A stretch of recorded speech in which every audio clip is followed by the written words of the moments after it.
I'm joined on the line by the undefeated WBA interim super bantamweight champion Brandon Figueroa, just days before he defends his title against Javier Nicolas Chacon in the main event of a PBC on FS1 card.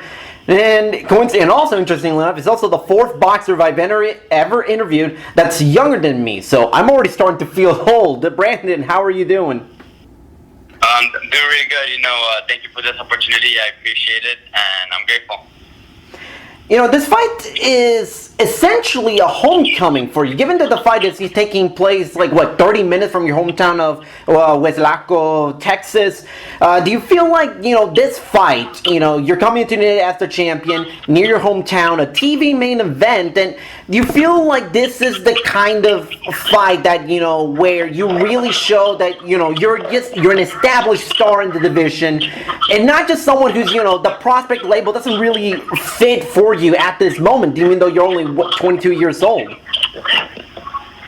sir. This is a big opportunity for me. Al Heyman is basically just blessing me and putting these opportunities in front of me that I have to take advantage. Like you said, this is basically a homecoming fight. All my fans, supporters from the Valley have been waiting to see me. Not only that, but just to see me fight in San Antonio, so they can drive 4 hours to go see me, because I'm either fighting in New York or California, but not to get the chance for them to see me here, basically in their backyard, which is my backyard. I'm really grateful for that, and they're grateful for that, and I'm basically sold out the arena. So, I know it's going to be good on boxing, not only for that, but for me as well. I have to prove myself, and I have to, kind of show up a little bit for my fans, and not only that, but it's nationally televised, so, I have to, like you said, establish myself as, 122 contender or a world champion to be.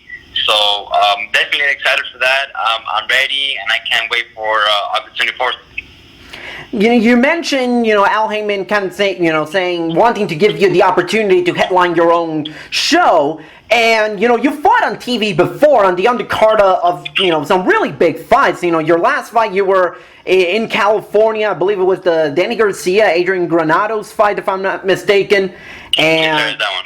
And you impressed with just a dominating win over Yanfres Parejo. You feel like that fight is that the fight that really showed people you're ready for the next step, as you try to make your case as the best 122-pound boxer in the world right now, really.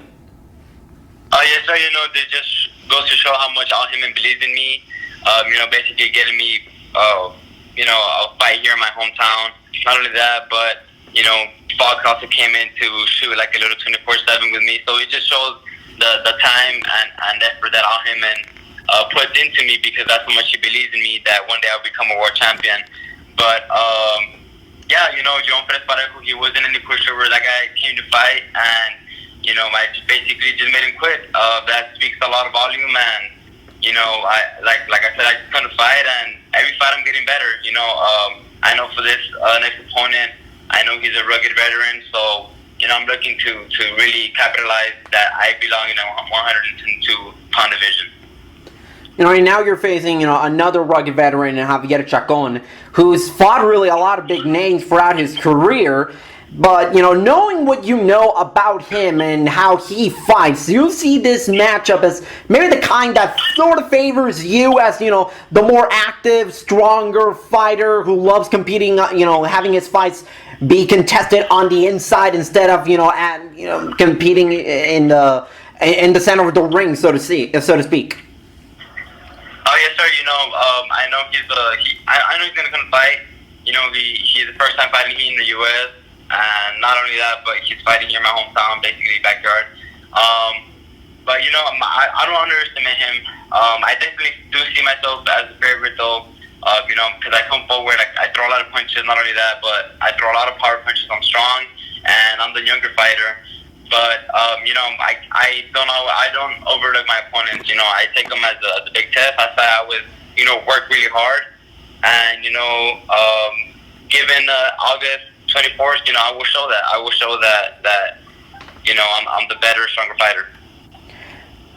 One thing that stands out to me when looking at your fights, aside from you're 5'8", 5'9", which is tall for super bantamweight, but you're also an aggressive fighter on the inside, which is not really what people expect when looking at a fighter that's tall for their division.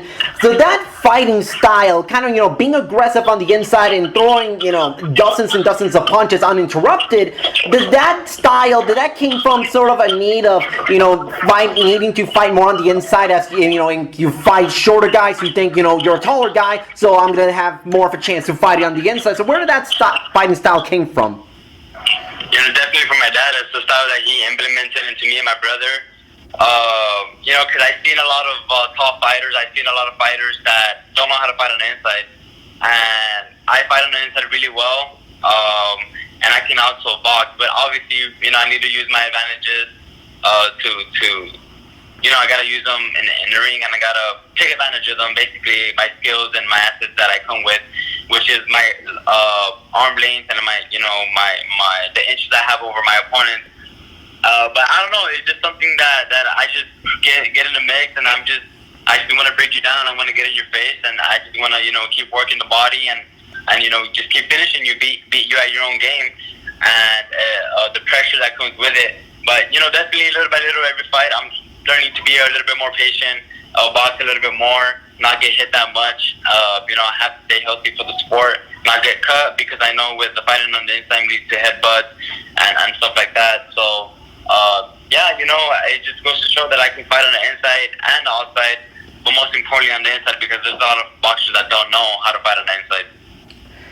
Growing up, you've been surrounded by boxing, from your dad and your brother Omar, who were involved in the sport before you were even born, I take it. Was being a pro something that you thought you were always destined to be, given that you were surrounded by the sport? Was that something that, as you grew up, you decided, maybe this is what I really want, given that the family history around it?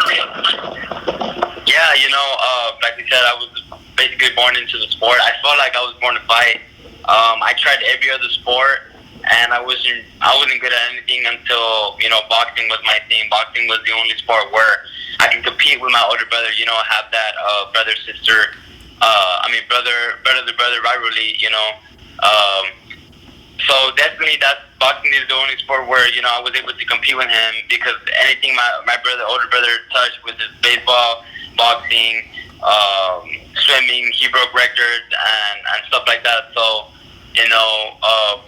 competing with him in boxing was something much bigger than that, because it's something that my dad taught us, and we obviously as kids we have to make our parents proud. So, yeah, I honestly do feel like I was born to fight. I was made for this, so I had to believe in myself so much.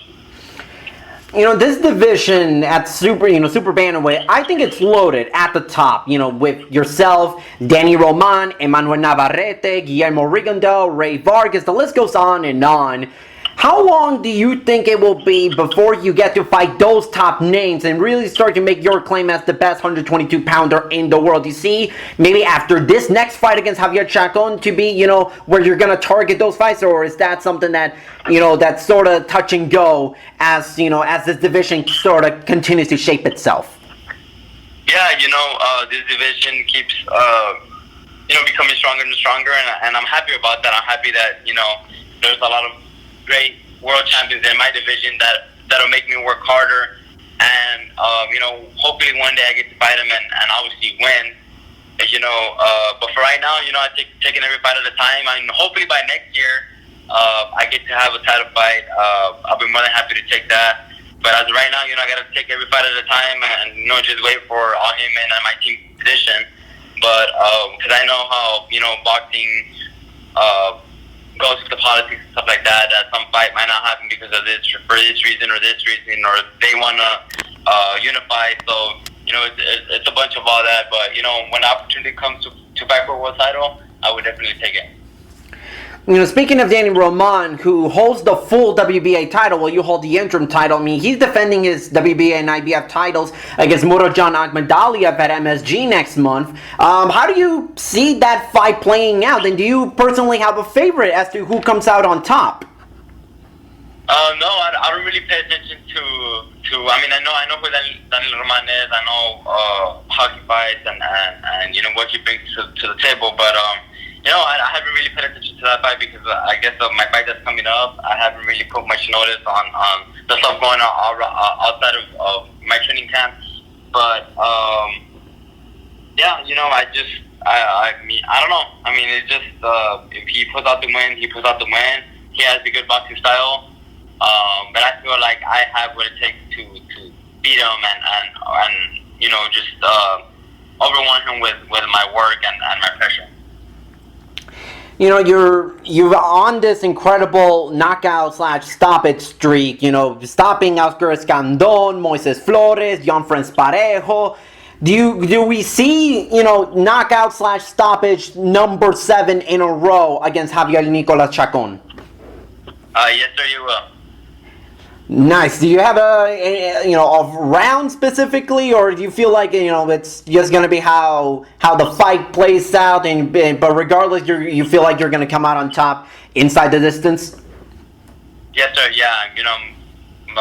What I would do is break down my opponent.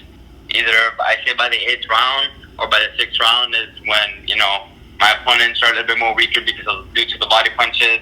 But you don't know. He might come to fight and we might go all the 12 rounds, but definitely I'm gonna come out with the win. Brandon, best of luck on August 24 when you take on Javier Nicolas Chacon in the main event of a PBC on FS1 card. Again, thank you so much. Best of luck in your career moving forward, and hope you get those big fights against the top 122 pounders hopefully next year.